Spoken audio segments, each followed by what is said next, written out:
I'm George Flynn, and I'd like to talk with you today about why you're not doing what you would really like to do. There are a lot of forms of inertia, of getting you to do something. The first thing we have to do, you and me, is decide what we want to do. It's the what. What is it you want to do? What is it you're driven to do? And a good way of finding out what it is you really need to be doing is judge how afraid of it you are. How much fear is there in there? Because fear is a form of keeping you from doing what you really need to be doing, because it's holding you back from, your mission in life. And you may have a mission of different things, and we can talk about those in a minute, but I want you to think about the fact that you may be destined to do something, and you may know what that is, but you may be afraid of doing it. Now, why would you be afraid? Is it some way of your subconscious keeping you from doing what you really want to do? Are you afraid of failing at doing what you want to do? And that way, if you never try, you don't have to worry about failure. If you never try, you can say, I could have done that, but you didn't. That's the kind of thing we're going to talk about. Why is it you're not doing what you want to do? The more fear you have of doing it, it means you really care about this idea, this ideal, this project. You really, really care about it. You love it. It's your essence. It's what you need to be doing. And the more fear you have, the more you know you're on the right track. Everybody has fears. Those that don't have fears are bored with their work, or bored with their ideal, or haven't given themselves enough of a task, enough of a project, enough of a life's meaning. They just say, oh, I'll go through. I won't get anything done, but I'll get through. But I won't, I'll just meander along. I know I'm supposed to do something. And in those quiet moments, when you wake up in the morning, you know what you're supposed to do. In those moments, when you wake up in the middle of the night, you know what you're supposed to do. But then the coffee pot gets on and traffic is there and assignments are done, and you've got to make copies, and you've got to put paper clips on, and you've got to do all of these things. And you lose sight of what you really should be doing. And I heard this once. It's not original with me. I heard this, and it meant so much to me that I'm going to pass it along to you. We wind up majoring. That's right, majoring. Make the important things.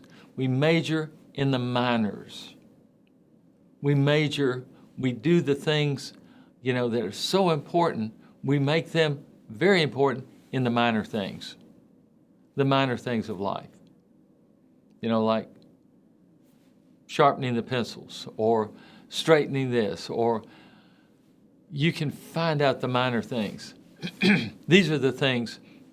How do you know what's a major thing and a minor thing? The minor things don't make any difference. They may satisfy your curiosity. You may spend a lot of time on Facebook, or on Instagram, or TikTok, or the media, or your emails, or you can just take a deep breath. And the internet has allowed us to major in the most minor things, the things that do not make any difference to you and your mission, yet they take up time. And we have all of these microwaves. We have the air fryers and the fast cookers and the slow pots and all of these automated things. we even now have cars that drive themselves. We have the most automated life. We've got computers that will do anything for you. And what do? What do we do with all of this time that we save? What do you do with it? You save a lot of time. I mean, I'll bet some of us, me included, have stood in front of the microwave, tapping our foot, saying, hurry. And that may be funny, but what's funny is us tapping our foot in front of the microwave and saying, hurry. What's not so funny is that's us. That's all of us. So we save all this time. And remember, we've got 24 hours a day, so all of these automated things do not give you an extra minute or an extra second in the day. What do you do with all of this time that you save? What do you do with it? You read a good book? You spend more time with your family? Do you go out and exercise? What do you do? Now, I've given you some outs. You can say, well, I do this, I do that. I do all of these different things. But I think most of us give it to the media. Radio, TV, newspapers, magazines, internet. We give this, like we were talking about, the Facebooks, the Instagrams, the whatever it is. We pick out all of these social media sites, and we think we've got thousands of friends. Oh, I've got 5,000 friends on Facebook, you say.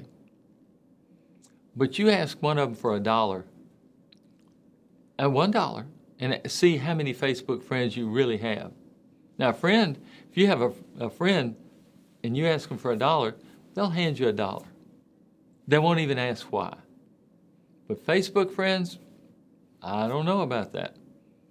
You might try that as an experiment and see how many real friends you have on Facebook.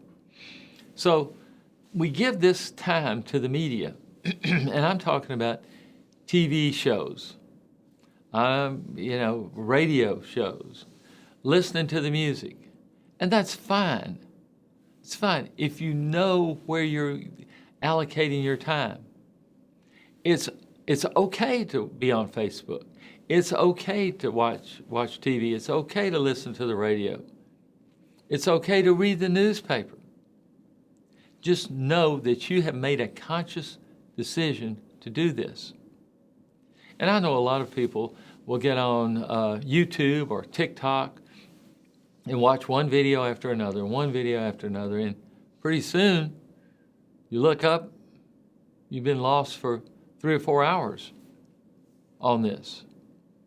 And I looked at some of the phones and computers and the pads of ThinkPads or whatever they are.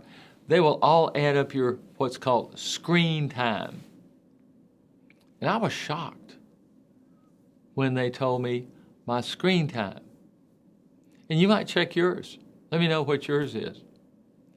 Mine was 5 hours and something a day. And I said, I'm not on this thing 5 hours a day.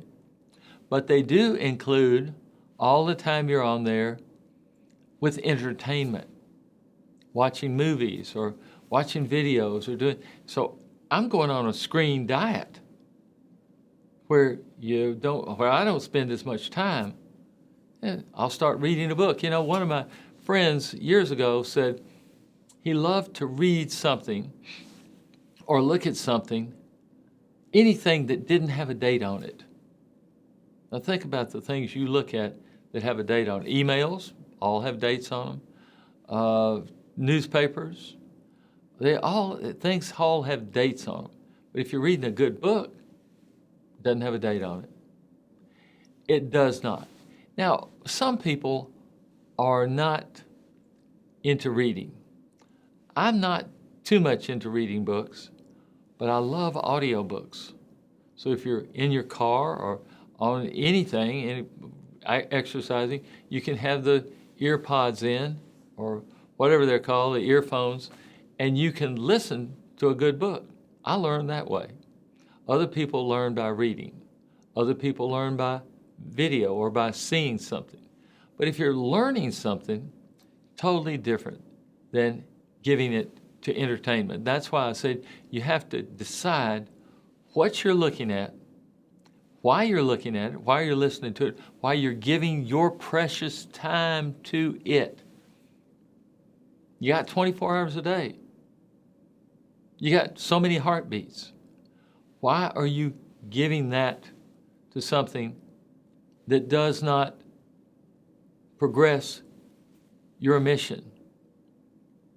And the guru of success, Earl Nightingale, he had a record. It was a record back then. It wasn't something new. It was old. It was a long playing record. He had a record called The Strangest Secret. And he defined success. And I kind of like his definition of success. He said success was the progressive realization of a worthy ideal. Now we talked about how you know what your worthy ideal is. But what is success? When you get to the ideal? No.